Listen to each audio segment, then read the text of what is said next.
Hey everybody, it's Angie and welcome to Hot and Flashy. Today's video is all about how to look better in your selfies. And in today's video, I'm going to share with you all of the little blogger secrets and tips and tricks that I have picked up along the way, my 8 years of being a YouTuber and a blogger. So I wanted to share those with you today because I think that everyone should have the opportunity to look great in their selfies no matter what. So I think that we're all a little bit more dependent on photos and videos of ourselves right now, and it makes so many of us so self-conscious because our faces aren't what they used to be. I am an older person. I am 58 years old, and so I understand what you're going through when you snap a picture of yourself and all you see are your wrinkles or your pores or your sagging skin or your jowls or your, whatever. It is so disappointing because in your mind, you look like your perfect self. I think that we all think of ourselves as our perfect self. It just is the way it is. But the camera records your actual self, sometimes diminished by things like lighting, camera angle. If you're feeling awkward, then that is all going to reflect in the photo and make you look worse than you actually look in real life. The cameras now are so high def, they capture everything. And so you feel like you take this selfie and it's not the you that you want to send out there to the world. So whether you're uploading it to a dating site, if you're just putting it on Facebook, if you're sending it to your kid to say good morning, you want to look reasonable in it. You don't want it to just be like announcing your flaws. So I'm going to share with you my 6 best tips and blogger secrets on how to minimize the flaws, accentuate the positive, and get your best selfie. So let's start with tip number 1, which is lighting. Lighting is key. And I think what we're going to do is we're going to take my phone out into my house. We're going to get away from the studio lighting because, as you know, I shoot with these beautiful lights in front of me, and this is really the trick to looking good, is you want to have nice, soft, even lighting. Let me just bring up my camera so I can show you what my lighting looks like here in my office. So I have a softbox, a ring light, and then another softbox. And what makes these kinds of lighting so special is in the name, softbox. So as you can see, they all have a diffuser over them, which makes the lighting nice and soft. Now I have 3 lights that are aiming at me, 1 from the front, 2 from the sides. What that does is it gives me uniform lighting from all sides. So there's not a harsh light coming in from one side, creating a big shadow on my face. Lighting is key. So let's go out into the house and I will show you how to find the very best lighting for your selfies. All right, you guys, let's start right here where this is probably the worst possible lighting. You can see the difference between my studio lights and this lighting scenario here. So here we have the lovely overhead lighting, which is always going to be the worst. It makes all these nice deep dark shadows. Your eyes are in shadow. I mean, nobody looks good with down lighting. Obviously, I'm in my house here, so I could turn this light off. But if you're out somewhere, you can't always adjust the lighting, right? So you have to work with what you have. So basically, the blogger's trick is that you turn in a circle to assess the lighting in different spots and take a bunch of pictures and then compare them and see which one is best. So obviously this, no bueno. So now we'll just start rotating this way. And okay, this is no good. This makes me look like I'm a yin and yang symbol. This side of my face is completely in shadow. This side of my face is just weirdly lit by that uplighting again, accentuating all the wrinkles, pulling my face down on this side, making me look older. Let's rotate a little bit more. That's a little bit better, but we still have that uplighting. It's almost directly over my head right now, but it's hitting me more at an angle. So this I might consider, but let's keep looking, see if there's something better.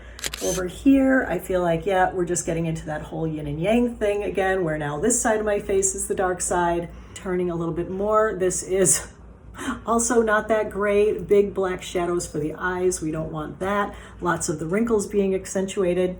Now, the lighting suddenly is getting softer. And why is that? It's because I'm turning towards a window. And if you have a window that gets indirect light, that is going to be like your best hope of getting good lighting, and that's probably where you should start. I would say you should always start facing a window, but I just wanted to illustrate the turning in a circle thing. So this is getting softer and nicer and better. So let's just turn a little bit more, and now I'm facing the window directly. So I think this would probably be the best selfie lighting for this space in my house. I think it's definitely the most flattering for my face. It's creating the least number of shadows. Now, obviously, if you can control the light by just turning this one off, that would probably be best. So I'm going to do that right now. And look how that makes it just better already. And we can see I'm getting that nice light from the window. It's making my hair nice and glossy looking. So now if I turn even more towards the window, now I get that nice window light. I look nice and crisp and clear. I don't have any like yellow shading from the overhead light. You can walk all around your house and look for the best place to find lighting there. Oh, wow, this really made a difference. I love this. This room is nice and bright. So you can see the room behind me has a darker wall. That is going to reflect less light. If you have a room that's white, or in this case it's yellow, you get a lot of the light bouncing off the walls, and so that gives you a nice filler light. So that's going to be a much more flattering light than in a dark room like I had behind me. So let's just keep moving. This room has a lot of windows, and so this room will really have good light. So if I face, say, this corner here, this is always my best lighting from this room because there's a window over here and there's a window over here and I'm facing the corner. So I'm getting light from two directions and that really helps. Of course, if the sun is coming directly in the window, you don't want that either because that's going to make you squint. It's going to cast harsh shadows on your face. Same thing for when you're outside in the sun. You don't really want to be facing directly into the sun. And so you can do the same thing where you just turn until you get the best light. Now, of course, there won't always be a perfect window set up for you to improve your lighting. It may be a darkened room, it may be at night, the sun may have gone down already, you may need to use some other kind of supplemental lighting.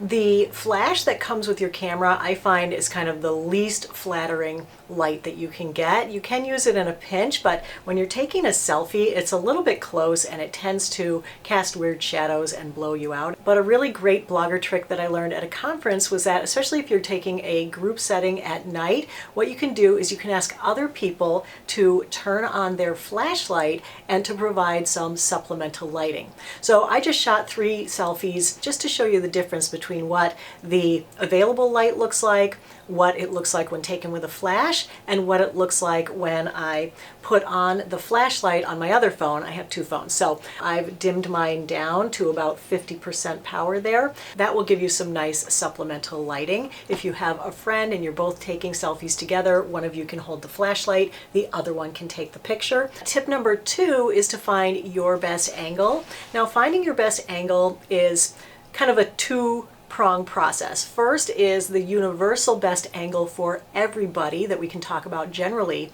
One universal rule of thumb when finding your best angle is that most people are generally going to look better when shot from above. That's because it forces you to lift your chin up a little bit, to look up into the camera, to open your eyes up a little bit more, and it just makes a better selfie. So let me just show you 3 pics from above, from even with my face, and from below, which is of course the worst angle because it makes you look down.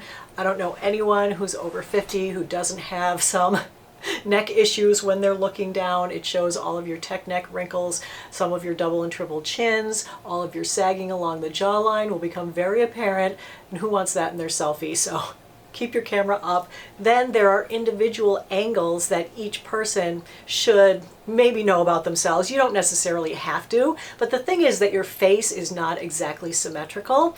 And if you flip through all the pictures in your phone and pick out the ones that you like the best of yourself, you'll probably notice that they're mainly taken from one side or the other.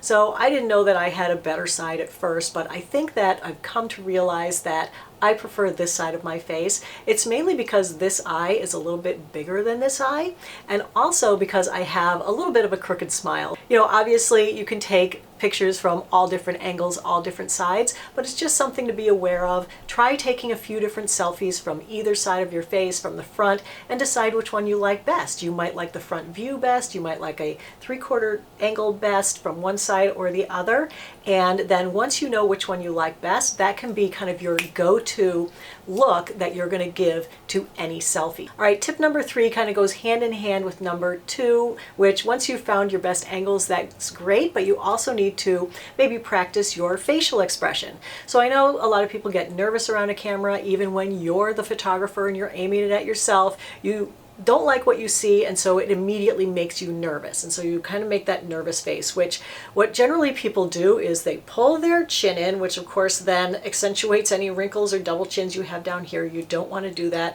So you want to practice not pulling your chin in. You want to just keep your head natural, keep your chin out. Then you need to practice your smile. What effect does your smile have on your eye wrinkles? Do you like that? Do you not like that? People's faces are made so differently that, you know, some people, if you smile big, your wrinkles will show up right here around your eyes. Other people, if you smile big, it doesn't affect their eyes. It makes wrinkles on their forehead, or it makes creases in their nose. I mean, everyone's face, everyone's muscles work differently. Some people look fantastic with their biggest smile, with their face all crinkled up. They look so happy. It's wonderful. Other people, they take the picture and they think, oh my God, all I can see are my wrinkles.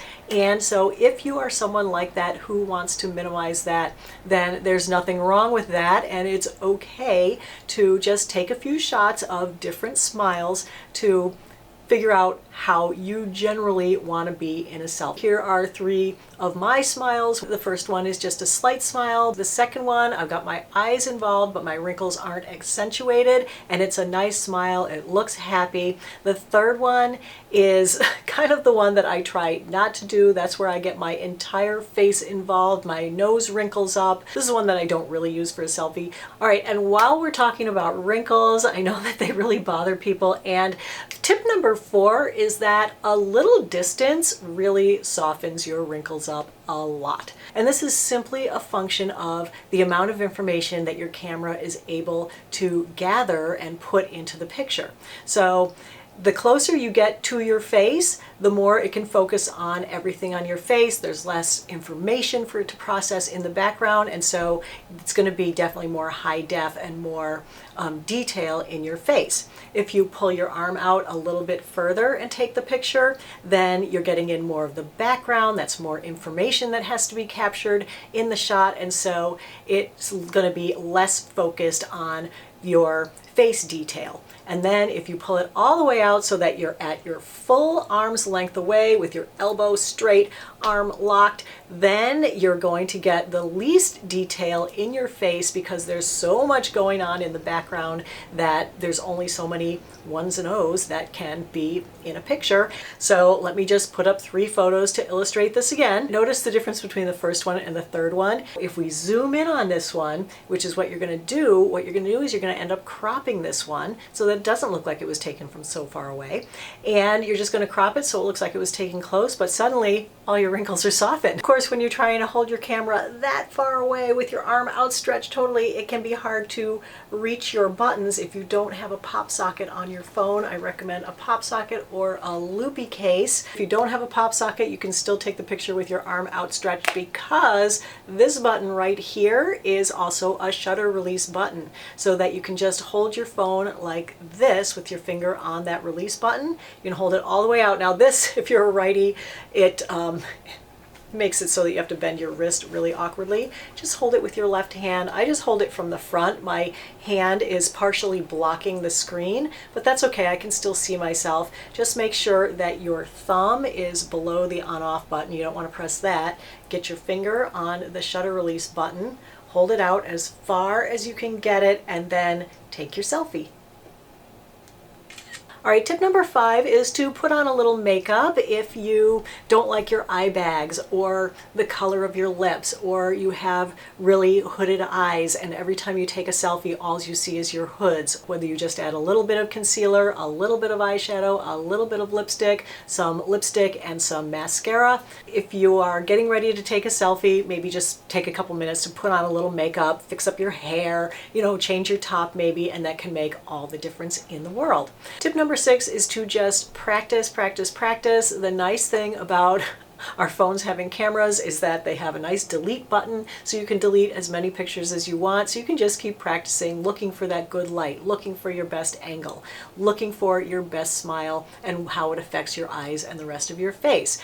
And once you get the confidence going, that you know that whenever you whip out your phone to take a selfie, you're gonna know how to do it. And don't worry about what other people think. If there's people around, if they see you looking for the best light or changing your smile up, don't worry about it. It's your selfie. You want to look good in it. You just go ahead and do what you need to do to get that better shot. And I think that the more that you take a good selfie, the more you get used to it, the more your confidence will grow. And then you won't be freaked out when a camera comes out or when you suddenly need to take a selfie. You will have the confidence to just whip into your selfie pose and get that great shot. So that is it for today's video, everybody. I hope you found it helpful and informative. If you did, go ahead and give it a like. Don't forget to subscribe to my channel. As always, I thank you so much for your time. I really appreciate your watching. Have a great day, and I will see you in the next video. Take care, everybody. Bye-bye.